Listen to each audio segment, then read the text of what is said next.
E aí, galera, beleza? Se inscreva no canal e ative o sininho para receber as notificações dos próximos vídeos. Estou iniciando uma série de vídeos de resolução das questões de matemática e raciocínio lógico do vestibular da FATEC. Então, acesse a playlist e prepare-se para o vestibular FATEC.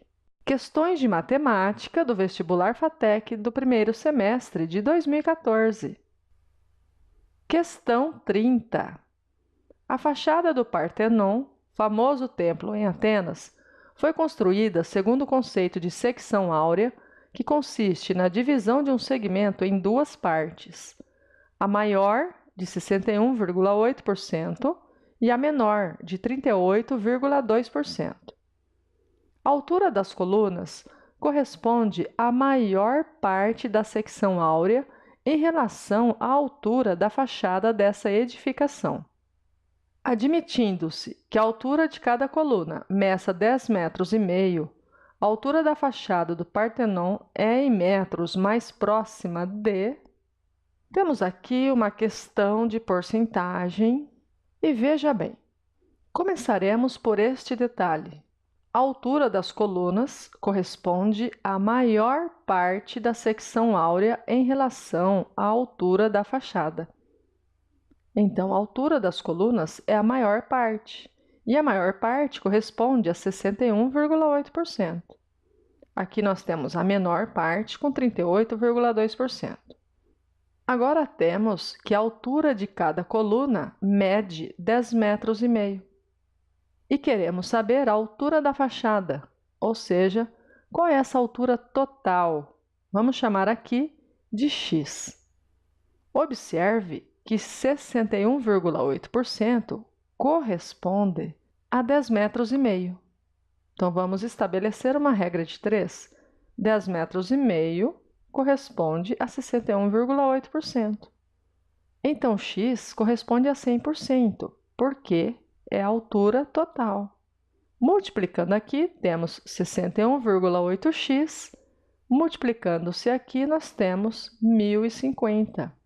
Vamos passar 61,8 dividindo aqui no segundo membro. Vamos efetuar a divisão. Primeiramente, você deve igualar as casas decimais. Depois disso, você desconsidere a vírgula e inicie a divisão normalmente. E assim nós vamos observar que teremos aqui um valor aproximado a 17 metros. Sendo assim, a alternativa D. Questão 31. A sistematização das notas musicais permitiu a padronização dos instrumentos e, com isso, a universalização da composição musical desde o período renascentista. O método adotado para a criação das notas foi o de construir uma sequência de frequências de sons conforme uma progressão geométrica. Um músico adota a frequência de Dó, primeiro termo, em 261 Hz e, após 12 intervalos, obtém o próximo Dó, 13º termo, em 522 Hz, como vemos na tabela. Esse músico deseja afinar seu instrumento utilizando a frequência da nota Lá, 10º termo. A frequência que ele deverá utilizar em Hertz é igual a... Então, ali queremos saber qual é a frequência da nota Lá. Já foi informado que nós temos aqui uma progressão geométrica, uma PG. Então, vamos colocar os dados. O primeiro termo, A1, é igual a 261. O último termo, que será o A13, é igual a 522.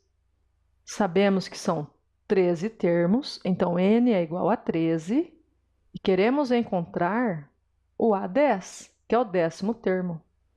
Mas numa PG, nós temos que saber qual é a razão. Começaremos o cálculo, então, pela razão. Para resolver este exercício, precisamos da fórmula do termo geral da PG, a n é igual a 1 vezes q elevado a n menos 1. O AN será o A13, 522. A1 é igual a 261. O Q nós não sabemos e o N é igual a 13. 13 menos 1, 12. Então, vamos colocando aqui até chegar aqui, olha, Q elevado a 12. Agora, vamos passar 261 para o primeiro membro, dividindo, porque ali nós temos uma multiplicação. 522 dividido por 261 é igual a 2. Olha, Q elevado a 12 é igual a 2. Isto pode ser traduzido como Q é igual a raiz 12ª de 2. Uma vez encontrado o valor de Q, vamos encontrar o 10º termo.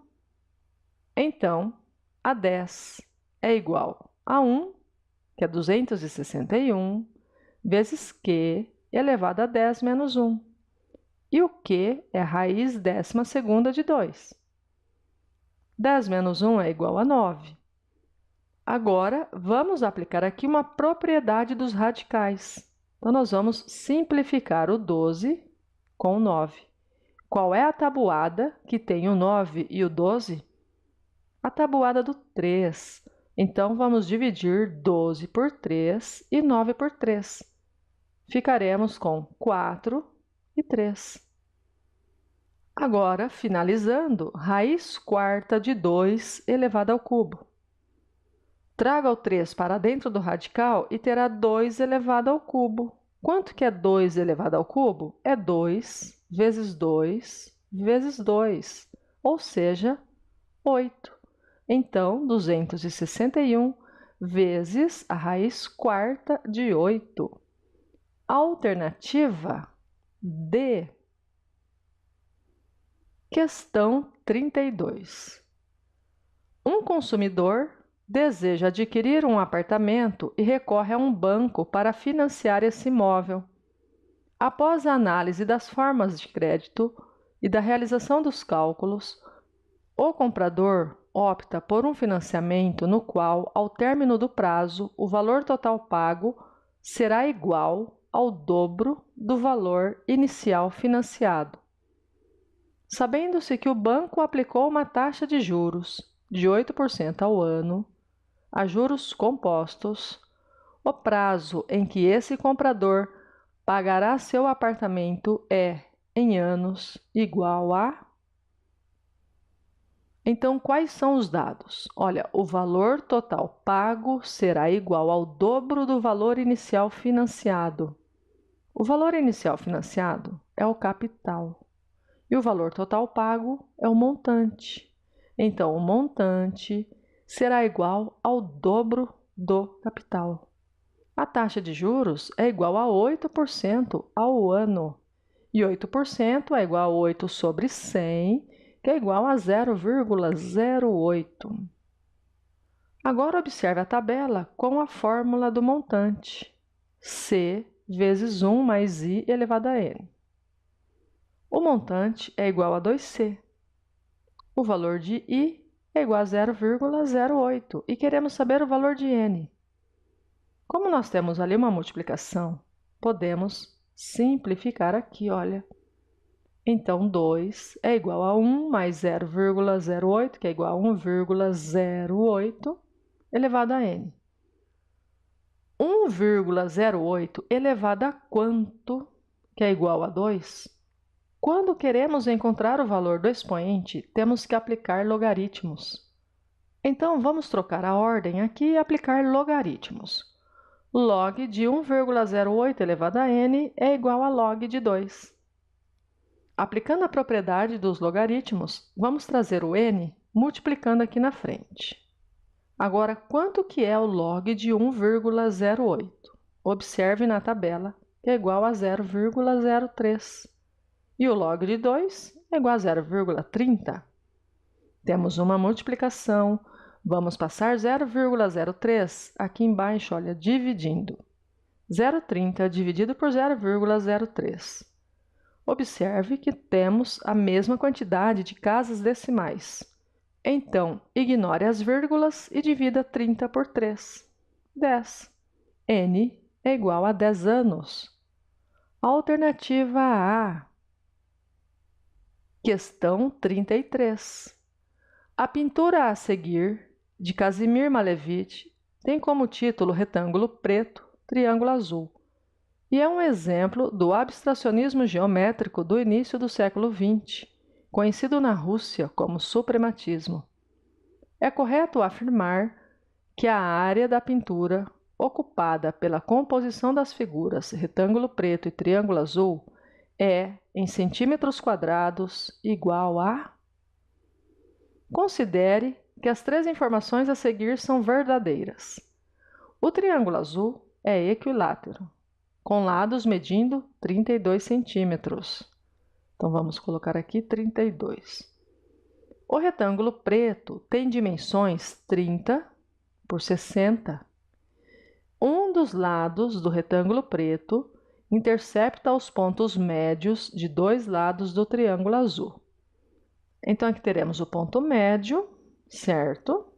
Observe que formamos aqui um triângulo e, se ali nós temos o ponto médio, significa que as medidas desse triângulo são iguais a 16, porque 16 é a metade de 32.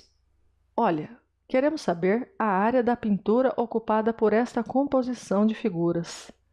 Então, nós temos que calcular a área do retângulo e a área desse trapézio cinza, porque este triângulo, como ele está sobreposto, ele não será contado.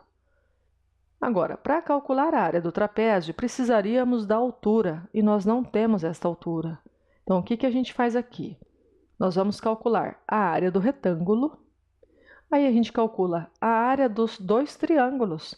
O triângulo maior, com medida 32, e o triângulo menor, com medida 16. Daí nós vamos subtrair o pequeno do grande. Então, vamos começar pela área do retângulo. 30 vezes 60, que é igual a 1.800 centímetros quadrados. Agora, vamos calcular a área do triângulo grande, aquele que mede 32. Como calcular a área de um triângulo equilátero? A fórmula é L ao quadrado vezes a raiz quadrada de 3 dividido por 4. O lado mede 32. Então, vamos substituir aqui por 32. 32 elevado ao quadrado é igual a 32 vezes 32, que é igual a 1024. 1024 dá para simplificar aqui com este 4. Então, 1024 dividido por 4, 256. Logo, 256 raiz quadrada de 3 centímetros quadrados. Esta é a área do triângulo total, triângulo grande. Vamos fazer o mesmo com o triângulo pintado agora de amarelo, cuja medida é igual a 16. 16 ao quadrado, 256. 256 dividido por 4, vamos simplificar aqui, é igual a 64. Logo, a área deste triângulo é igual a 64 raiz quadrada de 3. Então, qual será a área deste trapézio?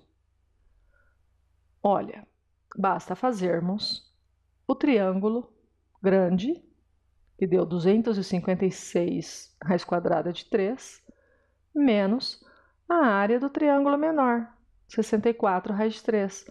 256 menos 64 é igual a 192. Então, a área do trapézio é igual a 192 raiz quadrada de 3. Somando-se esta área com a área do retângulo, aqui, teremos a área da composição total. Então, 1.800 mais 192 raiz quadrada de 3 centímetros quadrados. E a alternativa é a C.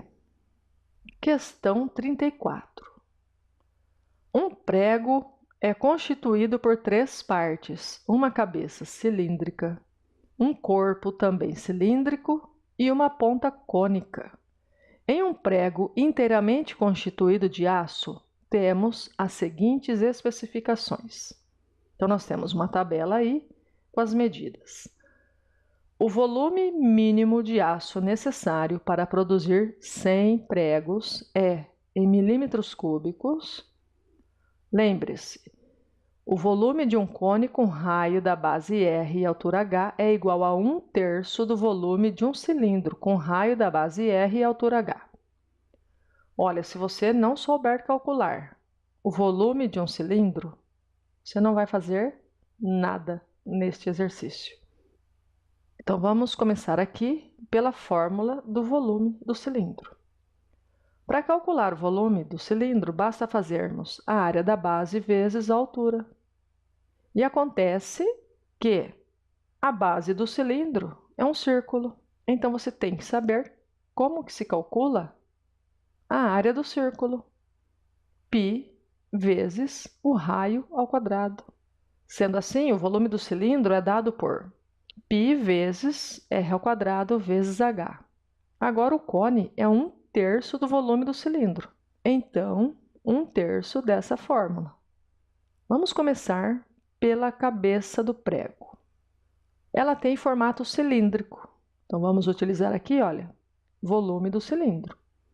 Π vezes o raio, que é 4, então 4 ao quadrado, vezes a altura, 1. 4 ao quadrado é igual a 16. Então, 16 vezes 1 vezes π, 16π. Agora, o corpo.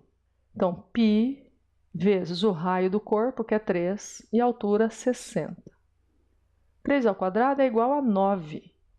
9 vezes 60, 540. Então, o volume aqui será 540π. O volume da ponta. A ponta é cônica. Então, aqui temos que calcular 1/3 vezes π, vezes o raio, que é 3, então 3 ao quadrado, vezes a altura, que é igual a 2. 3 ao quadrado é igual a 9. Podemos simplificar este 9 com esse 3. 9 dividido por 3 é igual a 3. Agora, 2 vezes 3 vezes π, 6π. Somando-se todos os volumes, temos o volume total de um prego. Então, 16 mais 540 mais 6, que é igual a 562π. Mas lembre-se que está querendo saber qual é o volume para produzir 100 pregos. Basta multiplicarmos aqui por 100 e teremos 56.200π milímetros cúbicos. Alternativa B. É isso, acabou. Te encontro no próximo vídeo. Valeu? Não se esqueça aí do like, hein? Tchau, tchau!